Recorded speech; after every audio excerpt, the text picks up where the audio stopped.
అయితే అసలకి మొటిమలు ఎందుకొస్తాయి అనే దాని గురించి కూడా మనం తెలుసుకోవాలి.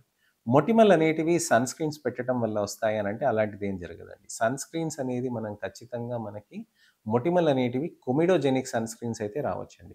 నాన్ కొమిడోజెనిక్ సన్ స్క్రీన్స్ అయితే మొటిమలనేటివి రావండి. సన్ స్క్రీన్స్ అనేది మనం బాగా అప్లై చేస్తూ ఉంటే మొటిమలనేది కూడా తగ్గుతూ ఉంటుందండి. ఎందుకనంటే హీట్ వల్ల కూడా సన్‌లైట్‌లో ఉన్న హీట్ ఎనర్జీ వల్ల కూడా విపరీతంగా పెరుగుతూ ఉంటుంది. సన్ స్క్రీన్ పెట్టటం వల్ల కూడా మనకు ఆ మచ్చలు నలుపుగా మారటానికి తక్కువ ఛాన్సెస్ ఉంటాయన్నమాట. So, sun screens non comedogenic ఉన్నాయనుకోండి, చర్మం పైన పెట్టినప్పుడు అది అలా ఉంటుంది, ఇమిడిపోతుంది. తర్వాత వాష్ చేస్తే కరిగిపోతుంది. కొమిడోజెనిక్ సన్ స్క్రీన్స్ అన్నారనుకోండి, అక్కడ ఏమవుతుందనంటే ఆ పోర్స్ అనేటివి బ్లాక్ అవుతూ ఉంటాయన్నమాట. సో, సన్ స్క్రీన్ అనేది మనం రిపీటెడ్‌గా అప్లై చేసినప్పుడు పోర్స్ బ్లాక్ అవుతాయనంటే బ్లాక్ కావండి.